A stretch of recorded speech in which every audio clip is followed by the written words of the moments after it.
जब मैं आई थी इस दुनिया में, सबने उत्सव मनाया था। मेरे चुलबुलेपन को जैसे सबने सराहा था। वो खुशी से नम मेरी माँ की आंखें अब तक ना मुझको भूली हैं। वो आंगन में नाचती गाती मैया ये चित से ना धुली हैं। पेट भर के माँ मेरी पहले तो दूध पिलाती थी, मगर अचानक कोई आके खींच के सब ले जाती थी। जब पूछा मैंने अपनी माँ से, बोली ये नहीं कोई अत्याचार है, मेरे ऊपर तेरा ही नहीं, लाला लाली और पूरे परिवार का भी अधिकार है। निष्ठा हो गई अपनी माँ के त्याग और बलिदान में।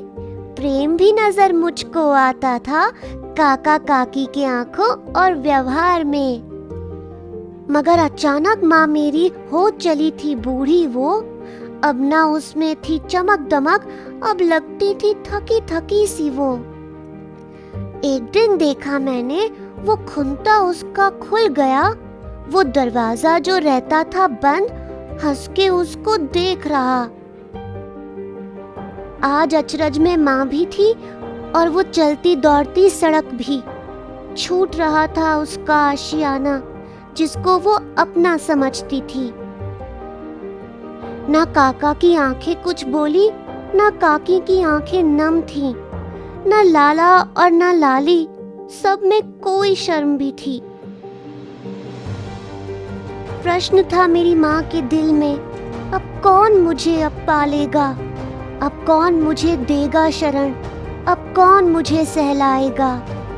बाहर आकर मुड़ी और सोचा कि काश खुल जाए वो द्वार अगर, अब ना करूंगी कोई गलती, कैसे समझाऊं ये बात मगर। सुबह से अब दोपहर हुई, दोपहर से हो गई शाम, मेरे कानों में गूंजने वाली वो रुदन हो गई शांत। अब माँ सोचे जाए किस तरफ, जहाँ मिले वो प्यार उसे, जहाँ मिले वो उत्सव रंग रलियां, जहाँ मिले सम्मान उसे।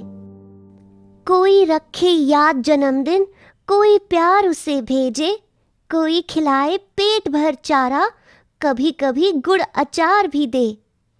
बनकर गोपालक आज अगर हम शरण एक गौ माता को देंगे, बस अपने छोटे से परिवार में एक नया सदस्य जोड़ेंगे।